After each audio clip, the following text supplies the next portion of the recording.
जय हिंद, वंदे मातरम। कैसे हैं दोस्तों? बहुत बहुत स्वागत है आप सभी का आपके अपने यूट्यूब प्लेटफॉर्म जुल के एशन बीबीके में। दोस्तों आज हम आपसे एसएससी जीडी की जो माँ बापू का सपना एसएससी जीडी और यूपी पुलिस के लिए जो कुमार गौरव सर द्वारा चलाई जा रही खाकी सीरीज है, माँ बापू का सपना खाकी सीरीज, उस खाकी सीरीज के एपिसोड 1 के बारे में दोस्तों चर्चा करेंगे। कुमार गौरव सर द्वारा संचालित खाकी सीरीज के जितने भी प्रमुख प्रश्न, आज 30 प्रश्न कराए गए, उन सभी 30 प्रश्नों के बारे में दोस्तों चर्चा करेंगे। आइए अपनी आज की इस क्लास को प्रारंभ करते हैं। यह क्लास आपको क्विक रिवीजन करने में दोस्तों बड़ी सहायता प्रदान करेगी। क्विक रिवीजन आपका इस क्लास से हो जाएगा और बड़ी शीघ्र ही आपको इस सारे प्रश्नों को समाप्त कर दिया जाएगा। दोस्तों आइए सवाल प्रारंभ करते हैं। आपके समक्ष पहला प्रश्न लिखा हुआ है।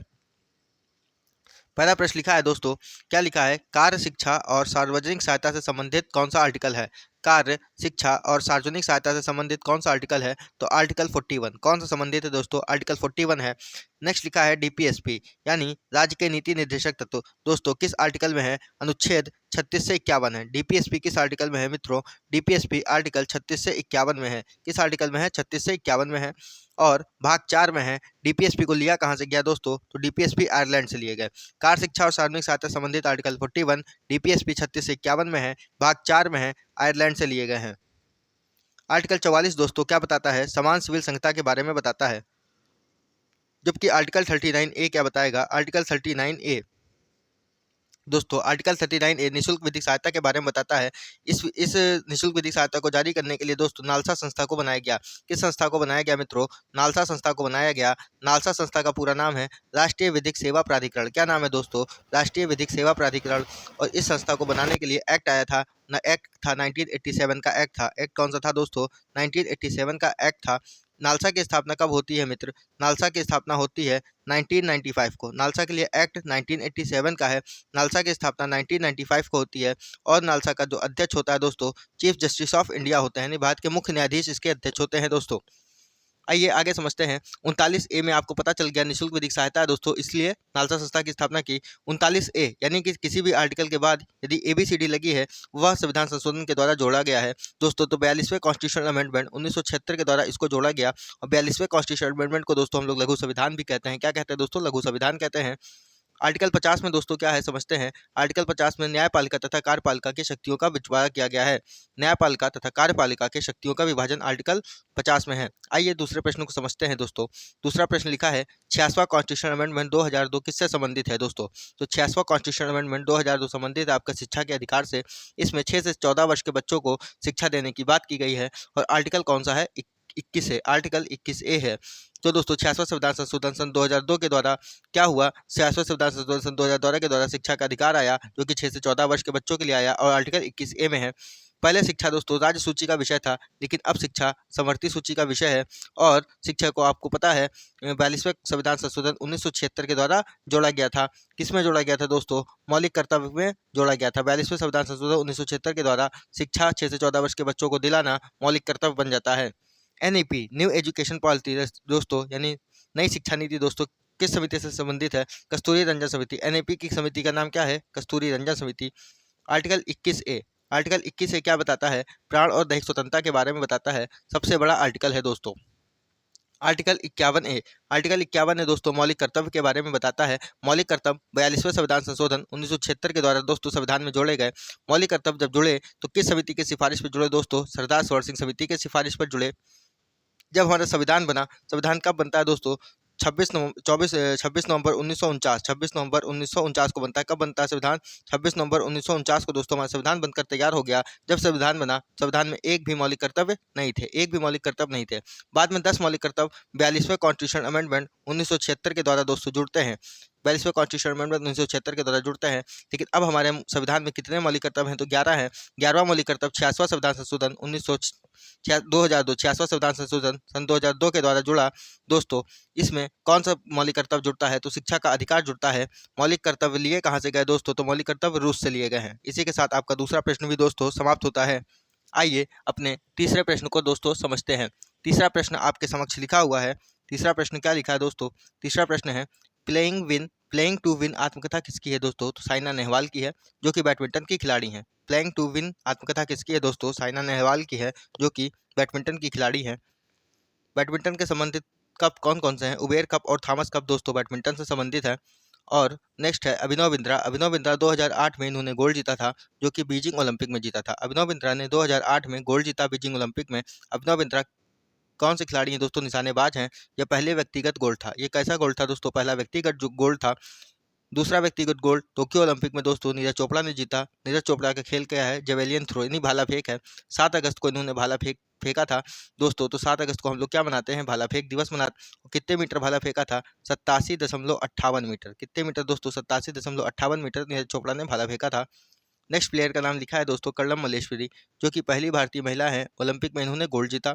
2000 का ओलंपिक था, सिडनी ऑस्ट्रेलिया में इसका दोस्तों सिडनी ऑस्ट्रेलिया में इसका आयोजन किया गया था। और ये कैसे खिलाड़ी दोस्तों? वेट लिफ्टिंग खिलाड़ी यानी भारोत्तोलक हैं, वजन उठाती हैं दोस्तों। नेक्स्ट लिखा है ओलंपिक के इतिहास में भारत के लिए पहला पदक किसने जीता? तो दोस्तों केडी जाधव ने जीता। ओलंपिक के इतिहास में भारत के लिए पहला पदक किसने जीता दोस्तों? तो केडी जाधव ने जीता। किसने जीता दोस्तों? केडी जाधव ने जीता, जो कि कुश्ती के खिलाड़ी हैं। 1952 का ओलंपिक था जिसमें इन्होंने पदक जीता था दोस्तों। नेक्स्ट लिखा है ओलंपिक में 2 पदक जीतने वाली पहली भारतीय महिला कौन? दोस्तों पीवी सिंधु हैं। 2016 के रियो ओलंपिक में इन्होंने सिल्वर जीता था। 2020 में इन्होंने टोक्यो ओलंपिक में दोस्तों ब्रॉन्ज जीता। तो 2 बार इन्होंने पदक जीता, एक बार 16 में और एक बार दोस्तों 2020 में जीता। इनका खेल क्या है? पीवी सिंधु का खेल दोस्तों बैडमिंटन है।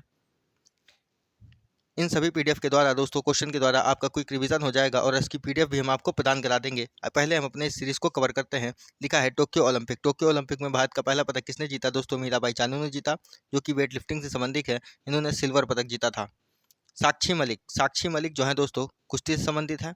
ब्रॉन्ज मेडल जीता इन्होंने, 2016 में जीता। साक्षी मलिक ने कुश्ती में ब्रॉन्ज मेडल जीता। कब जीता? तो 2016 में जीता। कहाँ जीता दोस्तों? रियो ओलंपिक में जीता। लवलीना बोरगोहन। लवलीना बोरगोहन दोस्तों टोक्यो ओलंपिक में इन्होंने ब्रॉन्ज जीता। ये असम की रहने वाली हैं। इनके खेल का नाम क्या है? बॉक्सिंग। लवलीना बोरगोहन के खेल का नाम क्या है दोस्तों? बॉक्सिंग। आइए अपने चौथे प्रश्न को समझते हैं। टोटल कितने प्रश्न हैं मित्रों? हम आपको बता चुके हैं 30 प्रश्न हैं। आइए चौथे प्रश्न को समझते हैं। लिखा है फॉरवर्ड ब्लॉक की स्थापना किसने की? तो फॉरवर्ड ब्लॉक की स्थापना दोस्तों सुभाष चंद्र बोस जी ने की। कब की? 1939 में की। फॉरवर्ड ब्लॉक की स्थापना सुभाष चंद्र बोस ने 1939 में की थी। नेक्स्ट है स्वराज पार्टी की स्थापना 1923 में होती है। चित्तरंजन दास और मोतीलाल नेहरू करते हैं। चित्तरंजन दास और मोतीलाल नेहरू करते हैं दोस्तों। किसकी स्थापना? स्वराज पार्टी की स्थापना कब होती है? 1923 में होती है। सुभाष चंद्र बोस ने दोस्तों 1938 में हरिपुरा अधिवेशन में भाग लिया था। दिल्ली चलो का नारा किसने दिया दोस्तों? तो दिल्ली चलो का नारा सुभाष चंद्र बोस जी ने दिया। नेक्स्ट लिखा है सुभाष चंद्र बोस की बुक। सुभाष चंद्र बोस की बुक का नाम क्या है दोस्तों? Indian struggle. सुभाष चंद्र बोस की बुक का नाम क्या है? Indian struggle. सुभाष चंद्र बोस की बुक का नाम है इंडियन स्ट्रगल। क्या नाम है मित्रों? इंडियन स्ट्रगल है। नेक्स्ट लिखा है भीमराव अंबेडकर। भीमराव अंबेडकर दोस्तों प्रारूप समिति के अध्यक्ष थे और प्रारूप समिति में भीमराव अंबेडकर के साथ 6 अन्य सदस्य भी थे दोस्तों। प्रारूप समिति का गठन कब होता है मित्र? तो प्रारूप समिति का गठन होता है 29 अगस्त 1947 को होती है। भीमराव अंबेडकर जी की पत्रिका बहुत फेमस है, उसका नाम मूक नायक है। क्या है दोस्तों? मूक नायक। मूक नायक पत्रिका किसकी दोस्तों? भीमराव अंबेडकर जी की है। और बहिष्कृत हितकारिणी सभा की स्थापना किसने की थी दोस्तों? भीमराव अंबेडकर जी ने की थी। बहिष्कृत हितकारिणी सभा की स्थापना किसने की थी? अंबेडकर जी ने की थी। अंबेडकर जी की एक बुक है जिसका नाम है जातियों का अंत। तो इनकी पत्रिका मूक नायक हो गया। बहिष्कृत हितकारिणी सभा की स्थापना की, इनका बुक है जातियों का अंत। आइए आगे समझते हैं दोस्तों गांधी जी। गांधी जी ने हरिजन और नवजीवन पत्रिका का संपादन किया। महात्मा गांधी को दोस्तों राष्ट्रपिता किसने कहा? तो राष्ट्रपिता इनको सुभाष चंद्र बोस ने कहा। राष्ट्रपिता किसने कहा? सुभाष चंद्र बोस ने कहा। और महात्मा गांधी को महात्मा किसने कहा था दोस्तों? RNT मतलब रविंद्रनाथ टैगोर ने कहा था। तो राष्ट्रपिता किसने कहा? सुभाष चंद्र बोस ने कहा। और महात्मा किसने कहा दोस्तों? रविंद्रनाथ टैगोर ने कहा। और महात्मा गांधी ने अपनी केसर-ए-हिंद की उपाधि कहाँ त्यागी थी? असहयोग आंदोलन में त्यागी थी। असहयोग आंदोलन कब होता है दोस्तों? 1920 में होता है। कब होता है मित्रों? 1920 में होता है। नेक्स्ट है सत्य के साथ मेरे प्रयोग। दोस्तों यह पुस्तक किसकी है? गांधी की है। और हिंद स्वराज पुस्तक किसकी है? यह भी गांधी की है। यानी कि हिंद स्वराज और सत्य के साथ मेरे प्रयोग, ये दोनों पुस्तक किसकी है? महात्मा गांधी जी की है। आइए आगे पांचवें प्रश्न को समझते हैं मित्रों। पांचवा प्रश्न आपके समक्ष लिखा है राज्य विधानमंडल के प्रत्येक सदन को समय समय पर बैठक के लिए कौन बुलाता है? तो दोस्तों सत्र आहूत होता है, एक सत्रावसान होता है। तो दोस्तों सत्र आहूत और सत्रावसान का कार्य केंद्र में दोस्तों राष्ट्रपति का होता है आर्टिकल 85 के तहत, और राज्य में दोस्तों यही कार्य राज्यपाल का होता है आर्टिकल 174 के तहत। राज्य में 174 और केंद्र में 85 के तहत राष्ट्रपति का कार्य होता है। नेक्स्ट लिखा है 153। आर्टिकल 153 कहता है भारत का एक राज्यपाल होगा जो हर राज्य में होगा, यानी कि हर राज्यों का एक एक राज्यपाल होगा जो हर राज्य में होगा। यह बात आर्टिकल 153 कहती है राज्यपाल की नियुक्ति। दोस्तों राज्यपाल की नियुक्ति कौन करता है? तो राष्ट्रपति करता है। राज्यपाल की एज कितनी होनी चाहिए? राज्यपाल बनने के लिए एज दोस्तों 35 साल होनी चाहिए। राज्यपाल का वेतन कितना होता है? 3.5 लाख। क्षमादान की शक्ति राज्यपाल को आर्टिकल 161 के तहत राज्यपाल को आर्टिकल 161 के तहत दी गई है।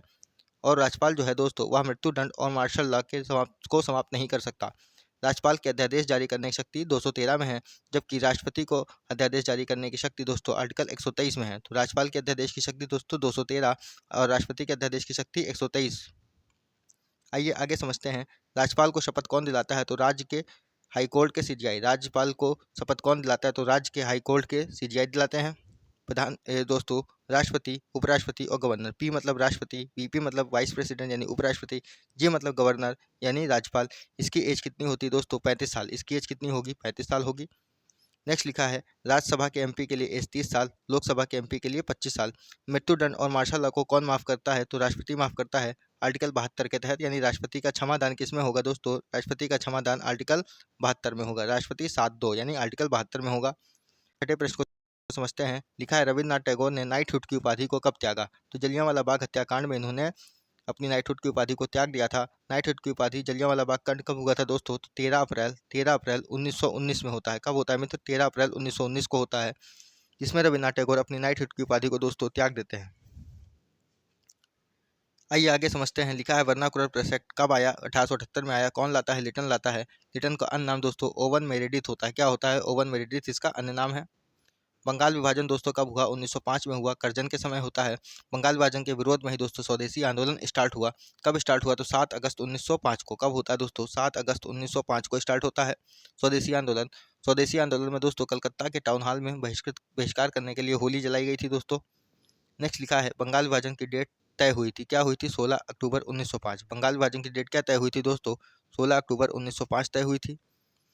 आइए आगे समझते हैं। कामागाटा मारू प्रकरण 1914 का है। कामागाटा मारू क्या है दोस्तों? एक जहाज का नाम है। यह जहाज जापान का जहाज था जो कनाडा जा रहा था, और कनाडा के पास वैंकूवर शहर में इसको रोक लिया गया था दोस्तों।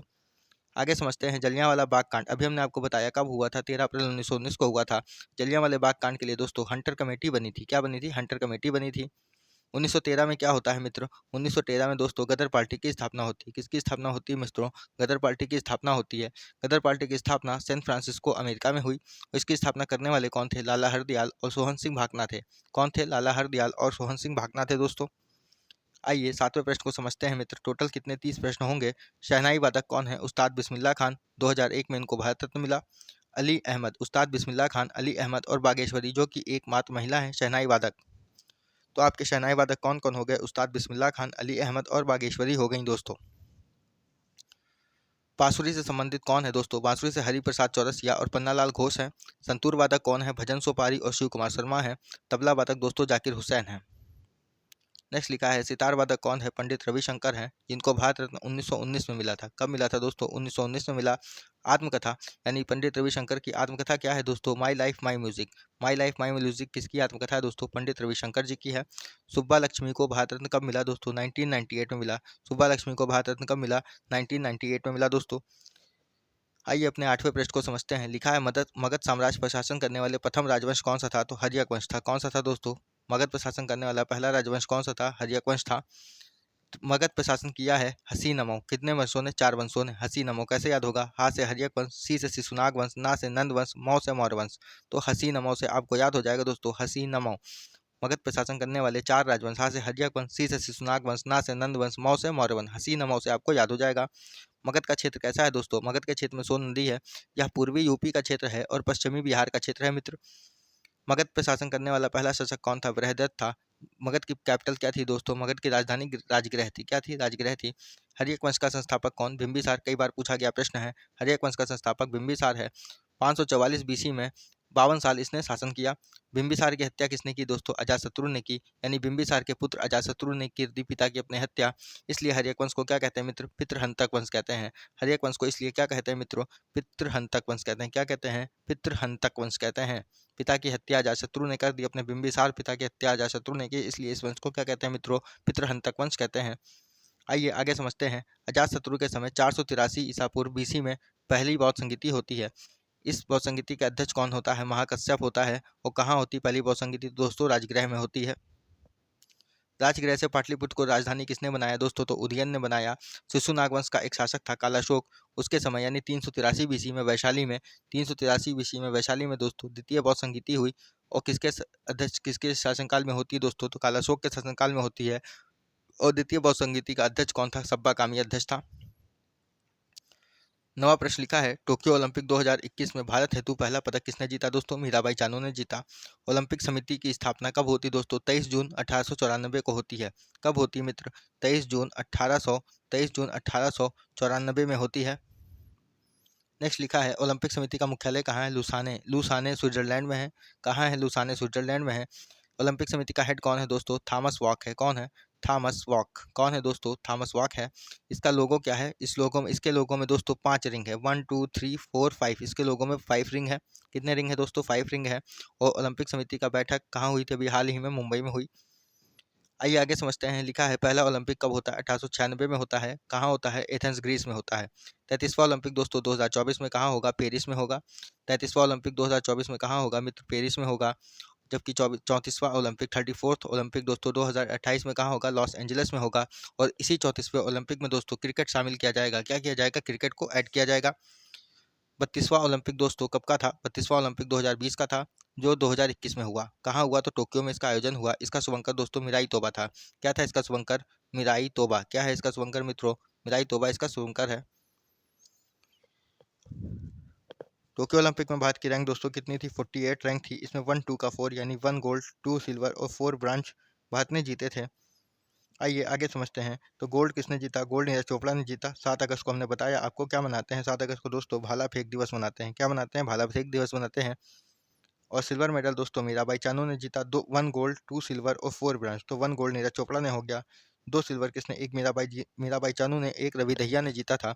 मीराबाई चानू दोस्तों वेटलिफ्टिंग से संबंधित हैं और मणिपुर की रहने वाली हैं। रवि दहिया दोस्तों कुश्ती के खिलाड़ी हैं और हरियाणा के रहने वाले हैं।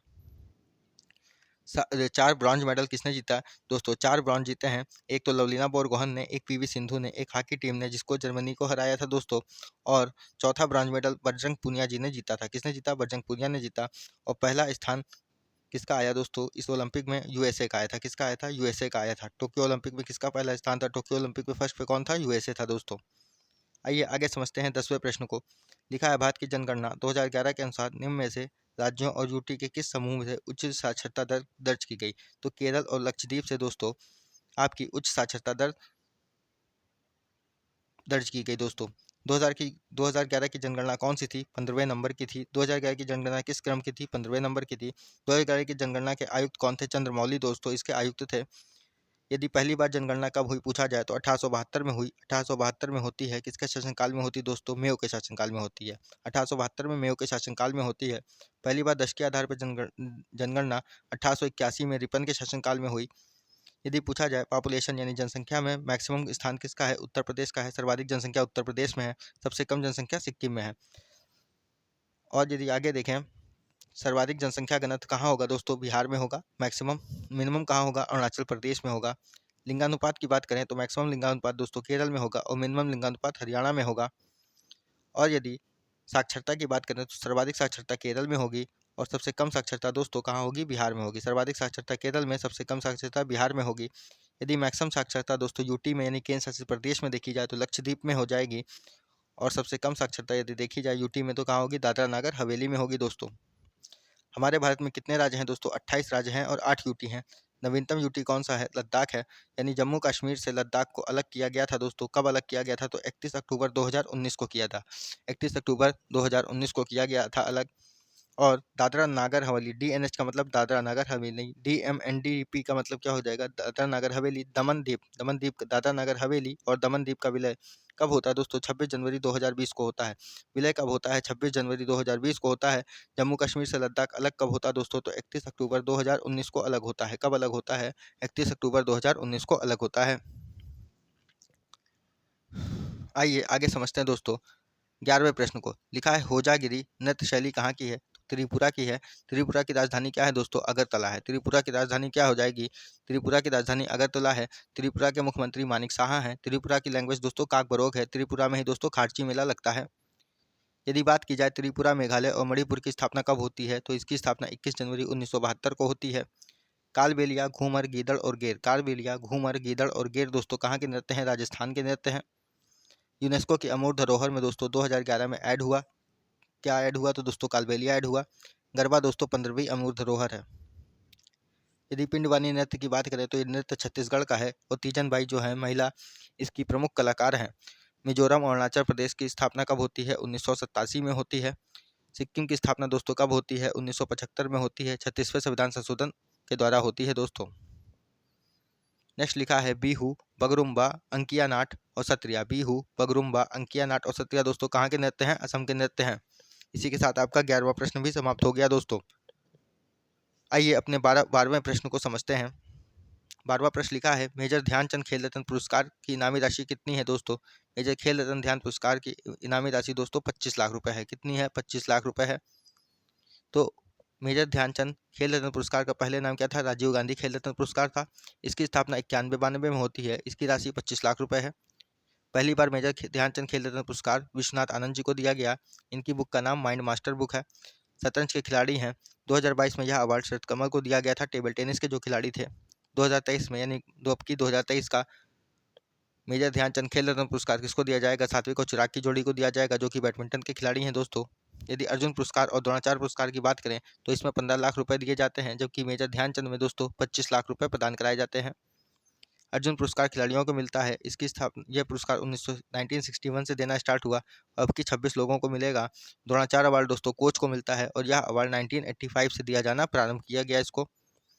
आइए 13वें प्रश्न को समझते हैं। लिखा है उद्देशिका में पंथ निरपेक्ष शब्द कब जुड़ा? उद्देशिका में पंथ निरपेक्ष शब्द कब जुड़ा? दोस्तों संविधान का संशोधन जो है, संविधान संशोधन किस भाग में है? भाग 20 में है। आर्टिकल 368 में है। संविधान संशोधन लिया कहाँ से गया दोस्तों? तो साउथ अफ्रीका से लिया गया। कहाँ से लिया गया मित्रों? दक्षिण अफ्रीका से लिया गया है। संविधान संशोधन भाग 20 में है, आर्टिकल 368 में है। लिया कहाँ से गया दोस्तों? दक्षिण अफ्रीका से लिया गया। यदि हम बात करें पहला संविधान संशोधन 1951 में होता है। कब होता है? 1951 में होता है। तो पहले संविधान संशोधन, संविधान में दोस्तों नवी अनुसूची जुड़ती है। अब तक कितने संविधान संशोधन हुए? तो 106 संविधान संशोधन हो चुके हैं। 106वां संविधान संशोधन कब होता है? 28 सितंबर 2023 को मुर्मू जी यानी द्रौपदी मुर्मू जी ने साइन किया और यह दोस्तों कॉन्स्टिट्यूशनल अमेंडमेंट संविधान संशोधन लागू हो जाता है।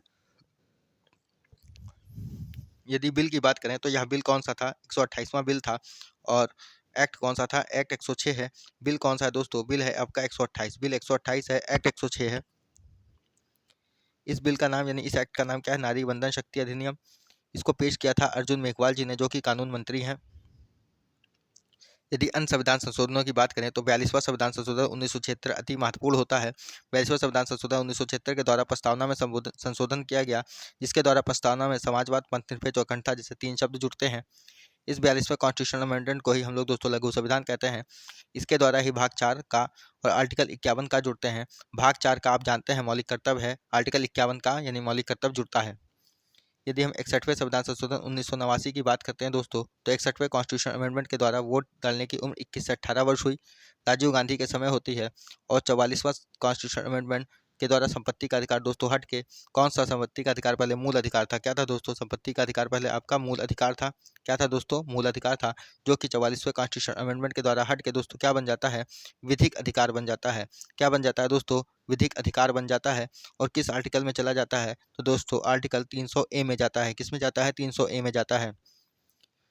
आगे लिखा हुआ है क्या प्रस्तावना संविधान का अंग है? तो हाँ है। यस, प्रस्तावना संविधान का अंग है, तो यस हाँ है। कब कहा था सुप्रीम कोर्ट ने कि प्रस्तावना संविधान का अंग नहीं है? तो बेरी बारू केस में कहा था। और बेरू बारी केस दोस्तों 1960 में होता है। इस केस में कहा था कि प्रस्तावना संविधान का अंग नहीं है। फिर 1973 में दोस्तों केशवानंद भारती केस होता है। इसमें सुप्रीम कोर्ट ने प्रस्तावना को संविधान का अंग माना। आइए 14वें प्रश्न को समझते हैं। हम लोग अपने प्रश्न के आधे पड़ाव पे हैं। आधे प्रश्न होने वाले हैं। संविधान संशोधन प्रक्रिया अपनाई गई कहाँ से दोस्तों? दक्षिण अफ्रीका से अपनाई गई। समवर्ती सूची कहाँ से ली गई? ऑस्ट्रेलिया से ली गई। जर्मनी का वाइमर संविधान है। यहाँ से दोस्तों आपातकाल में मौलिक अधिकारों पर क्या प्रभाव पड़ेगा, यह लिया गया। यदि आपातकाल घोषित हो जाता है देश में तो उस समय दोस्तों 20 और 21 आर्टिकल नहीं हटेंगे। आर्टिकल 20 क्या कहता है दोस्तों? आर्टिकल 20 कहता है दोष सिद्धि के संबंध में संरक्षण। क्या बताता है? दोष सिद्धि के संबंध में संरक्षण बताता है।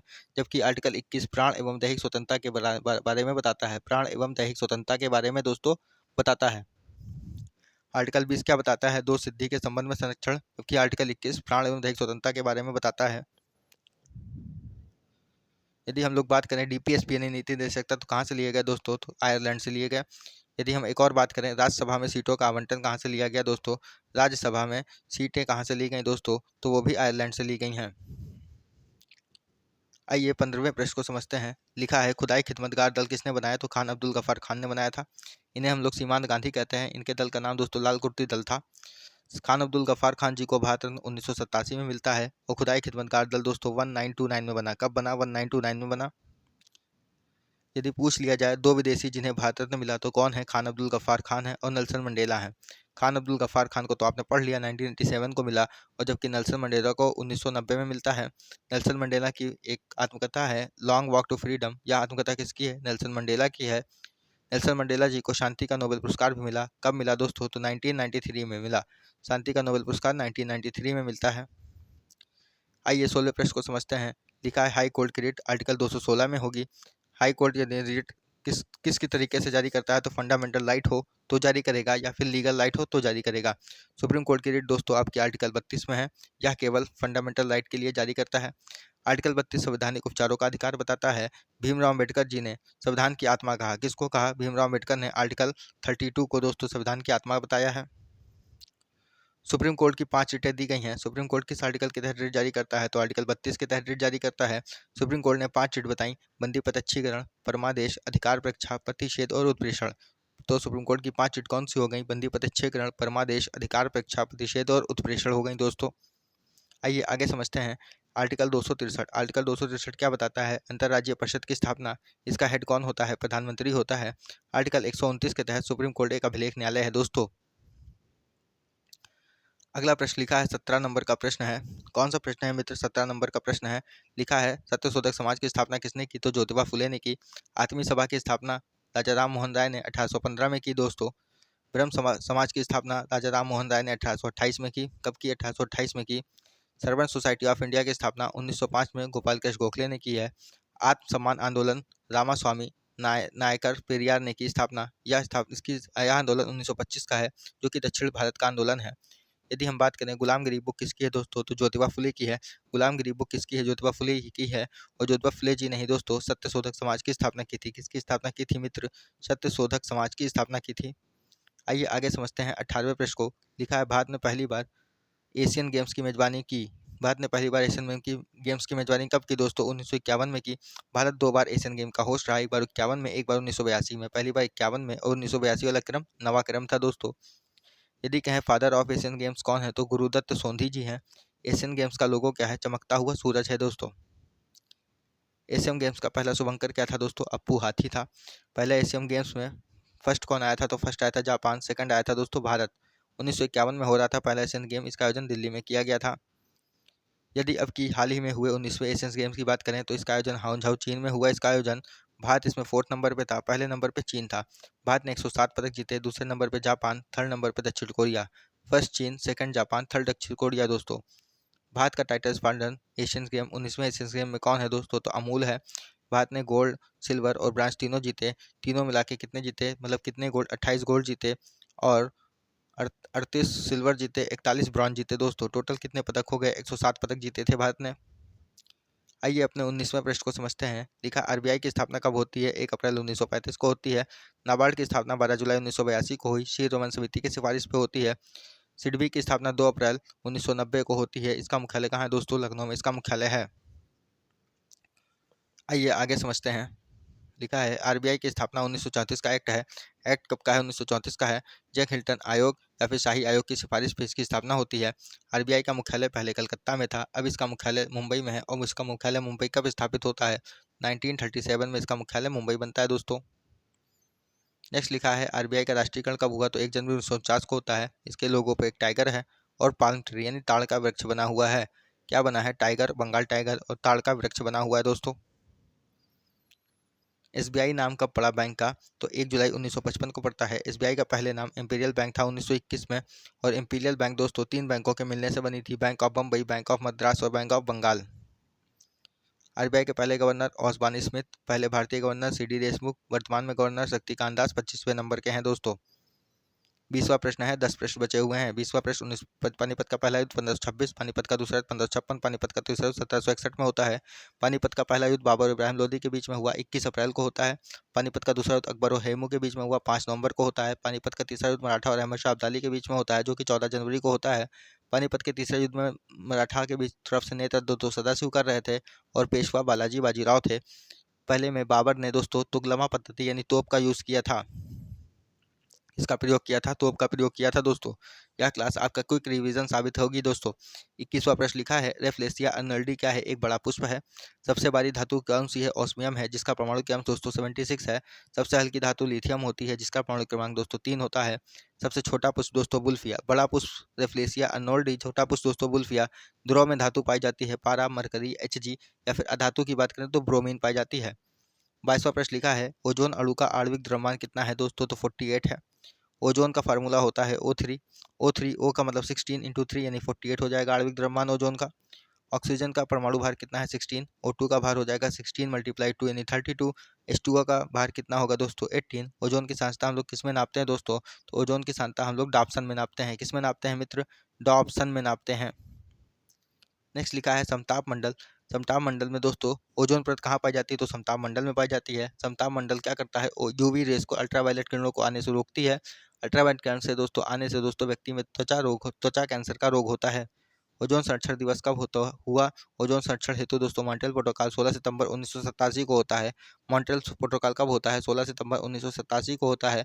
मॉन्ट्रियल शहर दोस्तों कहाँ है? मॉन्ट्रियल शहर दोस्तों कनाडा में है। कहाँ है मॉन्ट्रियल शहर? कनाडा में है। ओजोन संरक्षण दिवस कब मनाया जाता है? 16 सितंबर को मनाया जाता है। ओजोन के संरक्षण की खोज फॉरमैन ने की थी। कहाँ की थी? अंटार्कटिका में की थी। ओजोन का कारण क्या है? CFC यानी क्लोरोफ्लोरोकार्बन गैस है, फ्यूरॉन गैस है, या फिर इसी को फ्यूरॉन कहते हैं। CFC गैस किस में पाई जाती है? फ्रिज और AC में पाई जाती है, या फिर अन्य भाषा में कहें दोस्तों तो शीतलक में पाई जाती है। किस में पाई जाती है? शीतलक में पाई जाती है। आइए अपने 23वें प्रश्न को समझते हैं। लिखा है रबी की फसल कौन कौन सी है? तो नाई हूटर बजते ही जोश में आलू लाया, यह है ट्रिक। तो ना से हो जाएगा चना, ई से हो जाएगा राई, टर से हो जाएगा मटर, हु से हो जाएगा गेहूं। नाई हूटर बजते तो चना, राई, गेहूं, मटर। बजते ही से कुछ होगा नहीं। जो से हो जाएगा जौ, सा से सरसों, आलू से हो जाएगा आलू। आइए आगे समझते हैं। रबी की फसल के लिए दोस्तों गोल्डन ड्रॉप किसे कहते हैं? मावट को कहते हैं। किसको कहते हैं? मावट की वर्षा को कहते हैं रबी की फसल के लिए गोल्डन ड्रॉप। कपास की खेती दोस्तों काली मृदा में होती है। काली मृदा को ही रेंगुर मृदा कहते हैं। 2023 का वर्ष बाजरे का वर्ष होगा, जबकि 2024 का वर्ष ऊंट का वर्ष है दोस्तों। किसका वर्ष है? ऊंटों का वर्ष है। 24वां प्रश्न लिखा है राष्ट्रीय डेयरी अनुसंधान। तो डेयरी की बात हो तो करनाल हरियाणा, तंबाकू की बात हो तो राजमुंद्री आंध्र प्रदेश, औषधि अनुसंधान लखनऊ में है, आलू अनुसंधान शिमला में है, चावल कटक उड़ीसा में है। डेयरी हरनाल हरियाणा, तंबाकू राजमुंद्री आंध्र प्रदेश, औषधि लखनऊ, आलू शिमला, चावल कटक उड़ीसा। आइए 25वें प्रश्न को समझते हैं। लिखा है इथोपिया की राजधानी अदिस अबाबा है। AU यानी अफ्रीकन यूनियन का मुख्यालय कहाँ है दोस्तों? तो अदिस अबाबा में ही है। कजाकिस्तान की राजधानी अस्ताना है। तुर्की की राजधानी अंकारा है दोस्तों। अजरबैजान की राजधानी बाकू है। मंगोलिया की राजधानी उलान बटोर है। उज्बेकिस्तान की राजधानी ताशकंद है। हंगरी की राजधानी बुडापेस्ट है। यदि अभी तक आप लोगों ने दोस्तों सभी देशों की राजधानी को नहीं पढ़ा है तो हमारे चैनल पे दोस्तों सभी देशों की राजधानी की प्लेलिस्ट बनी हुई है। 195 देशों की राजधानी की ट्रिक बनी हुई है प्लेलिस्ट। वहाँ से आप सभी देशों की राजधानी को विथ ट्रिक पढ़ सकते हैं और बहुत ही शॉर्ट तरीके से आपको पढ़ाया गया। बड़ी स्पीड में आपको दोस्तों आसानी से याद हो जाएगा। आइए अपने आज की इस सीरीज को कवर करते हैं। मंगोलिया की राजधानी उलान बटोर, अजरबैजान की राजधानी बाकू, उज्बेकिस्तान की राजधानी दोस्तों ताशकंद, उज्बेकिस्तान की राजधानी ताशकंद। और हमारे देश के प्रधानमंत्री दोस्तों लाल बहादुर शास्त्री जी का निधन भी कहाँ हुआ था? उज्बेकिस्तान ताशकंद में ही हुआ था दोस्तों। हंगरी की राजधानी बुडापेस्ट है। विश्व का सबसे बड़ी लैंडलॉक कंट्री कौन सी? कजाकिस्तान, यानी स्थल अवरुद्ध देश कौन सा है? कजाकिस्तान है। 26वां प्रश्न है दोस्तों आपका, इजराइल की मुद्रा क्या है? न्यू शेकेल है। मलेशिया की मुद्रा रिंगिट है। जापान की मुद्रा येन है। दक्षिण अफ्रीका की मुद्रा रैंड। इजराइल की न्यू शेकेल, मलेशिया की रिंगिट, जापान की येन, दक्षिण अफ्रीका की रैंड, बांग्लादेश की टका, चीन की युआन या रेमनबी, म्यांमार के दोस्तों क्यात है। आइए 27वें प्रश्न को पढ़ते हैं। लिखा है एंगस्ट्राम इकाई किसकी है? तो तरंगदैर्घ्य की है। प्रतिरोध किसका मात्रक है? ओम का मात्रक है। ओम का फार्मूला क्या होता है दोस्तों? V बराबर IR होता है। यदि लंबाई बढ़ाएंगे तो प्रतिरोध भी बढ़ेगा, अनुप्रस्थ काट को बढ़ाएंगे तो प्रतिरोध घटेगा। लंबाई बढ़ाएंगे तो प्रतिरोध बढ़ेगा, अनुप्रस्थ काट को बढ़ाएंगे तो प्रतिरोध घटेगा दोस्तों। नेक्स्ट लिखा है ध्वनि की तीव्रता नापते हैं डेसिबल में। दाब का मात्रक पास्कल है। दाब किससे मापते हैं? पास्कल से मापते हैं। दूरी की सबसे बड़ी इकाई पारसेक है। सर्वाधिक तरंगदैर्घ्य किस रंग की होती है दोस्तों? रेड की होती है। रेड कलर हमें दूर से दिख जाता है, इसलिए सर्वाधिक तरंगदैर्घ्य लाल की होती है। हमारा 28वां प्रश्न लिखा है, विटामिन बी सी यानी बी और सी दोस्तों पानी में घुलनशील है, जबकि ए डी ई के वसा में घुलनशील है। विटामिन ए का रासायनिक नाम रेटिनॉल है। बी 12 का रासायनिक नाम साइनोकोबाल्मिन है, इसमें कोबाल्ट धातु पाई जाती है। विटामिन डी का नाम कैल्सीफेरॉल, विटामिन ई का नाम टोकोफेरॉल, विटामिन सी का नाम दोस्तों एस्कॉर्बिक एसिड, विटामिन के का नाम फ्लिकोइनोन है। हमारा 29वां प्रश्न है, सेकंड लास्ट प्रश्न है दोस्तों, लिखा है धौलावीरा प्लस और लोथल। धौलावीरा और लोथल कहाँ है? गुजरात में, गुजरात में है। रामप्पा मंदिर तेलंगाना, रामप्पा मंदिर कहाँ है दोस्तों? तेलंगाना में है। इसका अन्य नाम क्या है? काकटेश्वर मंदिर। यदि होसलेश्वर मंदिर की बात करें तो होसलेश्वर मंदिर दोस्तों कर्नाटक में है, और कर्नाटक में 3 जगह पर है। बेलूर में है, हेलबिट में है, सोमनाथपुर। बेलूर, हेलबिट और सोमनाथपुर, BHS से आप याद कर सकते हैं, बेलूर, हेलबिट और सोमनाथपुर दोस्तों। यदि शांति निकेतन की बात करें तो पश्चिम बंगाल में है या वीर भूमि में है, और शांति निकेतन की स्थापना रविन्द्रनाथ टैगोर ने की थी। राखी घड़ी कहाँ है? हरियाणा में है। हड़प्पा सभ्यता का संग्रहालय, बड़ा सा संग्रहालय यहीं पे बन रहा है। 42वीं वर्ल्ड हेरिटेज यानी 42वीं विश्व धरोहर कौन सी? होसलेश्वर मंदिर, अभी हमने आपको बताया कर्नाटक में है दोस्तों। हमारे पास दोस्तों, हमारे भारत में पास 34 सांस्कृतिक विश्व विरासत हैं, 7 प्राकृतिक विश्व विरासत हैं, 1 मिश्रित धरोहर है जिसका नाम कंचनजंगा है।